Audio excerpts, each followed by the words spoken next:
नमस्कार,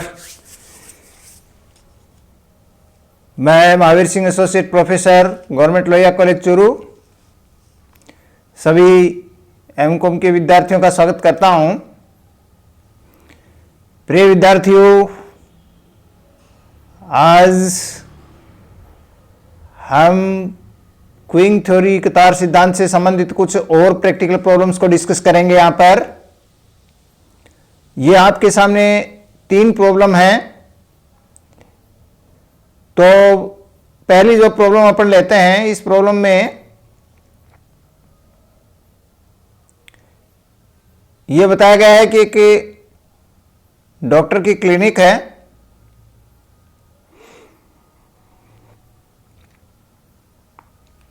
इस क्लिनिक में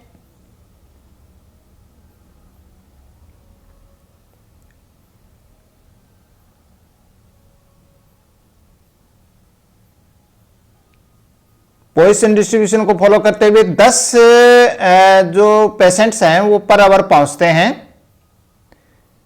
क्लिनिक में।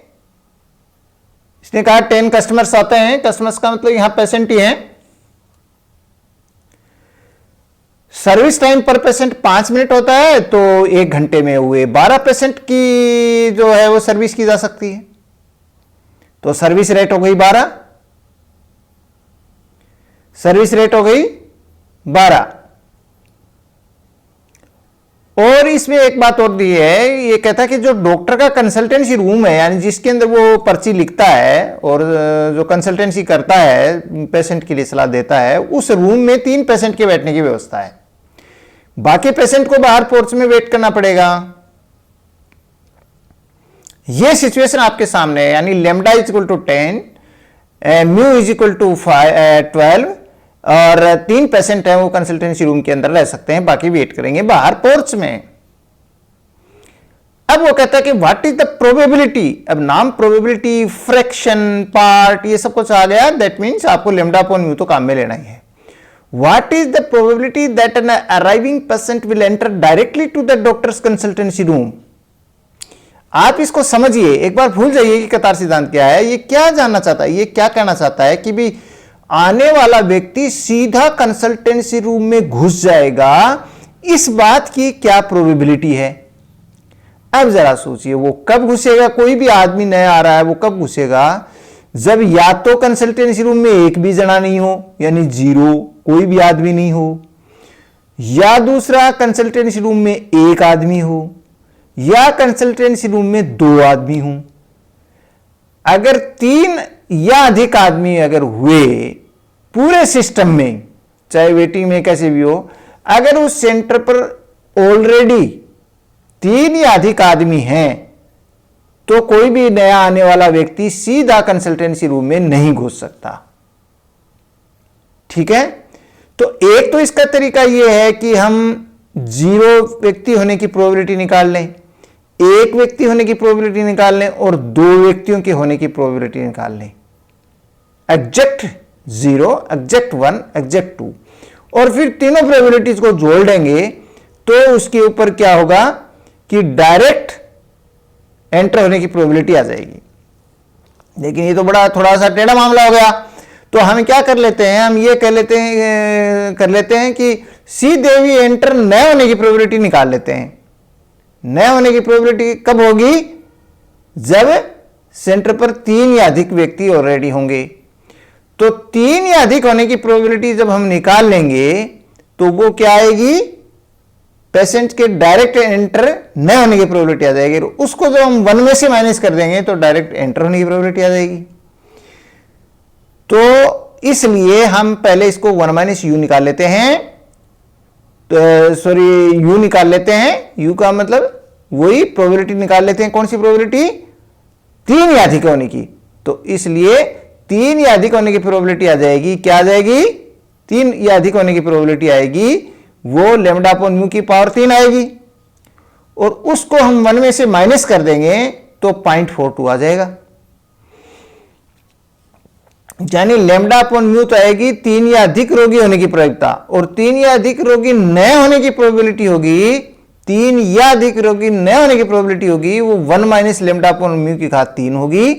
और इस तरीके से वो 0.4 आ गया। दूसरा जो सेकंड वाला पार्ट है वो जस्ट इसका अपोजिट है। वो क्या कहता है कि आने वाला जो रोगी है वो पोर्च में प्रतीक्षा करने की क्या प्रायिकता है। वो पोर्च में कब प्रतीक्षा करेगा, पोर्च में प्रतीक्षा करेगा जब 3 या अधिक व्यक्ति, जब सिस्टम में 3 या अधिक व्यक्ति होंगे ना, तब आने वाले व्यक्ति को वेट करना ही पड़ेगा। तो वेट करने की प्रोबेबिलिटी क्या होगी, वेट करने की प्रोबेबिलिटी होगी केंद्र पर 3 या अधिक व्यक्ति होने की प्रोबेबिलिटी। अगर 3 व्यक्ति हैं तो भी वेट करना पड़ेगा, और 3 से अधिक व्यक्ति भी अगर केंद्र पर हैं तो उसका वेट करना पड़ेगा। यानी 3 या अधिक व्यक्ति होने की प्रोबेबिलिटी निकालेंगे तो पावर 3 कर देंगे, या अधिक में पावर उतने का ही हो जाता है। तो 3 या अधिक होते ही पावर 3 कर देंगे। ठीक है, तो ये दूसरा हो गया। तीसरा इसमें ये पूछा है average length of non empty queue. तो इसका अपने के फॉर्मूला लिखा था कि the waiting line time to time और नॉन एम्प्टी क्वी, कभी समाप्त न होने वाली कतार की लंबाई जब हमें ज्ञात करनी होती है तो अपन mu upon mu minus lambda एक फॉर्मूला यूज करते हैं, वो यूज कीजिए और आंसर आ जाएगा, है ना। तो ये 12 अपॉन 12 माइनस, यानी 6 रोगी। अब चूंकि लेंथ है तो रोगी में आंसर आएगा, और आगे पर मिनट घंटा तो अपने पर इसको प्रति घंटा लिखा है तो प्रति घंटा आ जाएगा आगे, क्योंकि अपन ने जो लेम्बडा और म्यू जो रेट निकलते हैं ना अपना आगत दर और सेवा दर, उसमें जो टाइम लिखते हैं वही टाइम इसमें आगे लिखा जाता है। तो जैसे वहां अपन ने लिखा इतने रोगी प्रतिदिन लिखा तो यहाँ आंसर भी प्रतिदिन आ जाएगा। वहां अगर अपन प्रति घंटा लिखा तो यहाँ भी प्रति घंटा आ जाएगा। ये इस तरीके की बातें आपको ध्यान में रखने की होती हैं।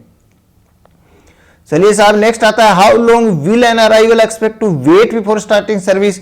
तो ये एक वेटिंग टाइम पूछा है, यानी ETW पूछा, बिफोर स्टार्टिंग सर्विस। तो वेटिंग टाइम में ही होगा, यानी कतार में खड़े रहने का कितना समय है वो उसने पूछा है। तो ETW निकालने का फॉर्मूला अपन जानते हैं कि lambda upon mu into mu minus lambda होता है। तो वो अपने को वेटिंग टाइम का फॉर्मूला अपने को यहाँ लिख देना है, और इससे जो आंसर आ जाएगा ये 5/12.417 आवर आएगा। क्योंकि टाइम है तो टाइम घंटे में निकालना आपको। अगर ऊपर दिन प्रतिदिन होता तो ये आंसर डे में आता, अगर ऊपर प्रति आवर है तो आवर में आंसर आएगा। तो ये बात है। तो ये 0.417 आवर का मतलब 5/12 घंटा का इसका आपने पॉइंट में निकाल लिया, और इसको अगर मिनट में कहेंगे तो 25 मिनट हो जाएंगे। 5/12 × 60 यानी 25 मिनट एक कस्टमर की वेटिंग का टाइम है, प्रति रोगी होगा आगे। तो पर आवर, जब आंसर आवर में आया तो आगे प्रति रोगी होगा, अगर आंसर रोगी में आया तो आगे प्रति घंटा होगा। ये आपको ध्यान रखने की बात है। तो ये इस तरीके से हम इसको कंप्लीट करते हैं। नेक्स्ट क्वेश्चन नंबर, नेक्स्ट है क्वेश्चन नंबर 7 नेक्स्ट। इसमें कहता है कि एक रिपेयरमैन है, यानी कि मिस्त्री है, और वो अपने जॉब के ऊपर जो है वो एवरेज 30 मिनट लगाता है। यानी जो टीवी रिपेयरमैन वाला मान लो एक टीवी सेट को ठीक करता है तो 30 मिनट उसके अंदर लेता है। घंटे में कितनी हो गई? 2 हो गई। 1 घंटे में 2 हो गए, और 8 घंटे का दिन मानता है ये, तो 8 घंटे में हो जाएंगे 16। अब 8 घंटे का दिन कैसे माना कि इसने आगे जैसे इसने दे रखा है कि अप्रोक्सीमेटली पोजीशन डिस्ट्रीब्यूशन के हिसाब से 10 कस्टमर उसके पास 10 टीवी सेट्स आते हैं ठीक होने के लिए पर 8 आवर डे, यानी 8 घंटे के दिन में 10 आते हैं। तो ये 1 घंटे में 2 टीवी सेट ठीक कर सकता है, तो 8 घंटे में 16 करेगा। तो लेमडा तो हो गया 10 सेट्स या जॉब्स पर आवर एंड प्रति पर डे, और ये हो गया 16 सेट्स पर डे या 16 जॉब्स पर डे। ये हो गया क्या? म्यू, यानी सेवा दर, सर्विस रेट हो गई। अब आपको क्वेश्चन जो पूछता है उसके आंसर दे दो। What is the replacement expected idle time each day.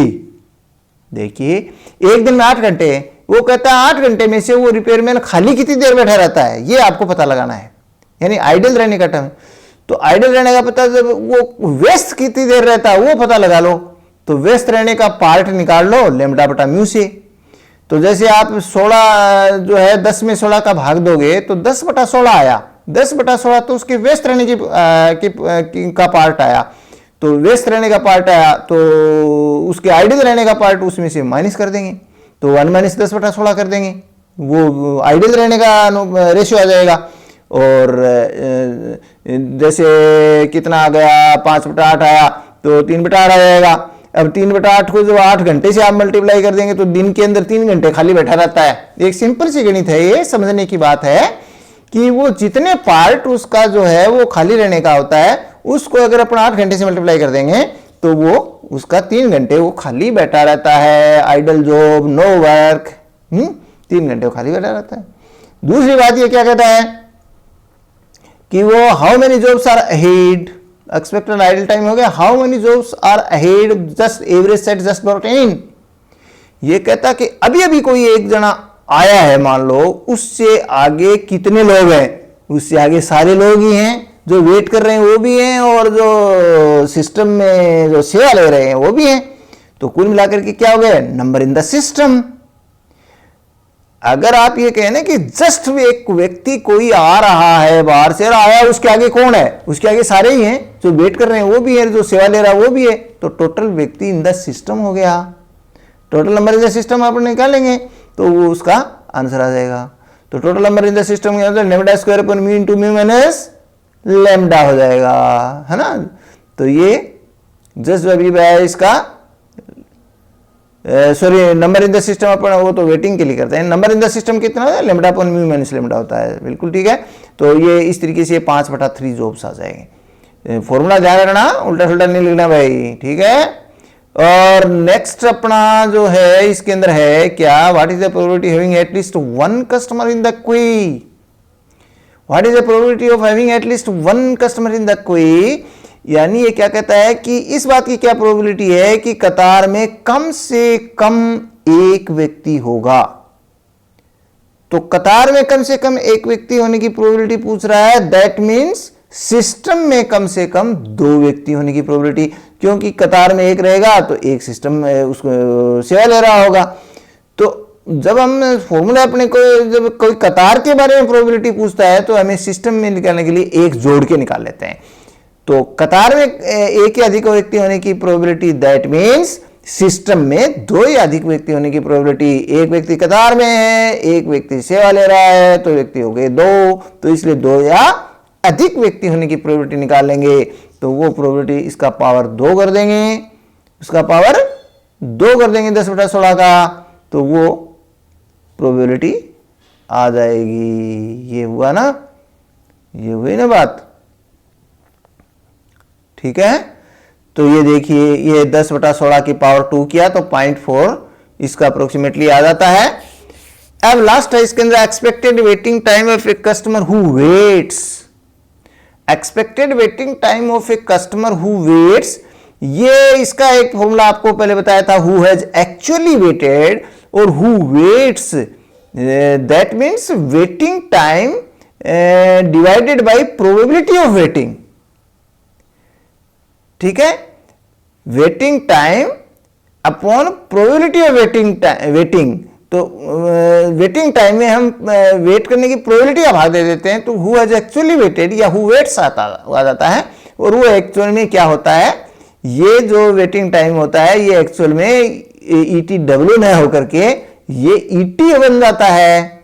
यानी हु हैज एक्चुअली वेटेड या who waits, that means who remained on the centre total time, कितनी देर रहा, तो वो 1/म्यू माइनस लैम्डा हो जाता है। और इसका फॉर्मूला के हिसाब से 4/3 और पर जॉब आ जाता है। नेक्स्ट एंड लास्ट आपके सामने है वो ये क्वेश्चन है, देखिए ये अच्छा क्वेश्चन है। एक टाइपिस्ट होता है, वो अपने काम करता है टाइपिंग का, और उसकी जो लेंथ है, नंबर ऑफ पेजेस और number of copies required, the typing rate randomly distributed approximately % distributed service rate of कितना है, इसमें दे रखा है 8 लेटर्स है ना,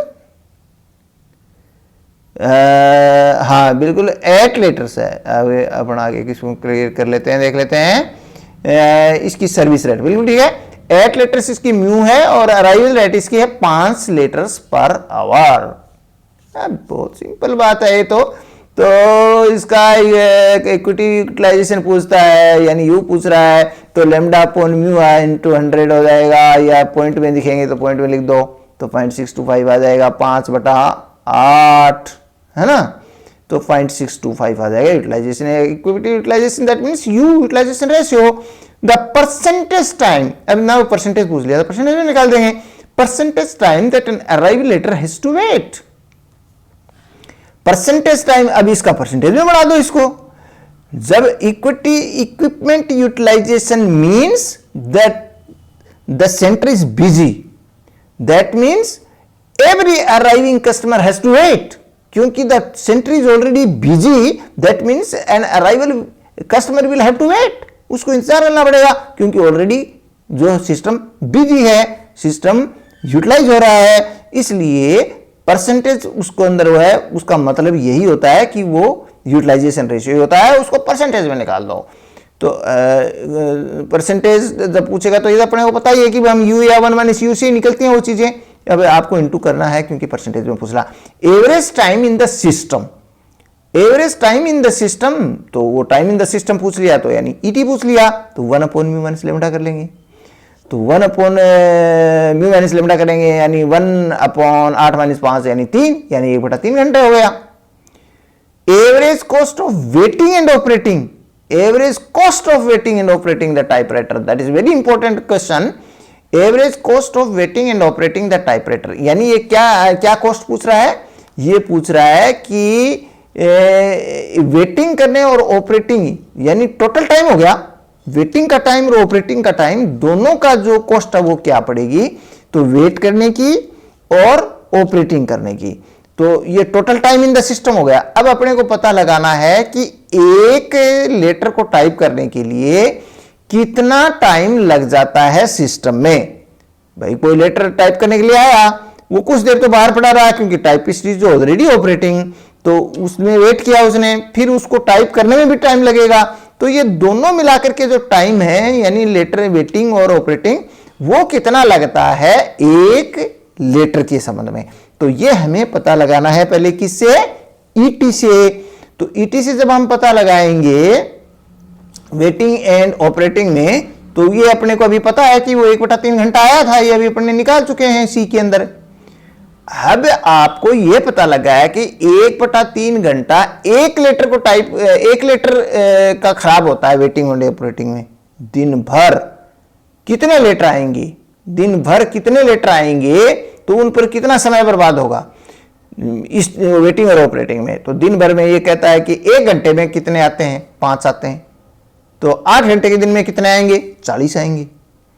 तो 40 के ऊपर कितना समय खर्च होगा वेटिंग एंड ऑपरेटिंग में, 1/3 इंटू 40, एक लेटर पर 1/3 घंटा खराब होता है, तो 40 लेटर पर 1/3 इंटू 40 होगा, और रेट आती है 1.5 घंटा, तो इसको इंटू 1.5 कर देंगे, यानी 1/3 इंटू 40 यानी 8 इंटू 5 इंटू 1.5, तो 20 रुपये आ जाएगा। तो क्या आ जाएगा, 20 रुपये आ जाएगा। यानी ये ध्यान रखने की बात है कि हमें क्या चीज पूछ रहा है, ये ऑपरेटिंग और वेटिंग दोनों के टाइम की पूछ रहा है। तो पहले तो आप ईटी निकाल लो, अब वो ईटी आएगी 1 घंटे की, जैसे 1/3 है ये आप निकाल चुके हैं, तो एक लेटर की आई 1/3 घंटा। अब आपको दिन भर के कितने लीटर हुए, 40, तो 40 लीटर हुए तो इंटू 40 कर दो, वो समय हो जाएगा, 40 लीटर का समय हो जाएगा। ये तो 1 लीटर का समय है, तो 40 लीटर का समय हो जाएगा। अब जो 40 लीटर का जो समय आएगा वो घंटों में आएगा, उसको आप रेट से गुणा कर दो 1.50 से, तो वो राशि आ जाएगी 20 रुपये। इस तरीके से ये कॉस्ट का हम कैलकुलेशन कर लेंगे। ये इतना ही लेंगे आज के लिए। ये आपका जो है वो एक महत्वपूर्ण अध्याय जो है वो क्विंग थ्योरी से रिलेटेड अपने काफ़ी प्रॉब्लम्स यहाँ डिस्कस कर रही हैं। अब अपन इस चैप्टर को यहीं छोड़ते हैं। आपको ये छोटे छोटे फॉर्मूले हैं जो समझने वाले, मैंने कहा 5 तरह के फॉर्मूले हैं, फिर प्रोबेबिलिटी से रिलेटेड भी हैं, 1-2 और भी हैं, हु हैज एक्चुअली वेटेड या टाइम टू टाइम या नॉन एम्पैथिक हुई, इस तरीके के 2-5-7 फॉर्मूले हैं जो आपको याद रखने हैं प्रोबेबिलिटी के समझने। बाकी समझना है कि भाई क्या जानना चाहता है वो, तो ये अपने को ध्यान में करेंगे। आज के लिए इतना ही, बहुत बहुत धन्यवाद।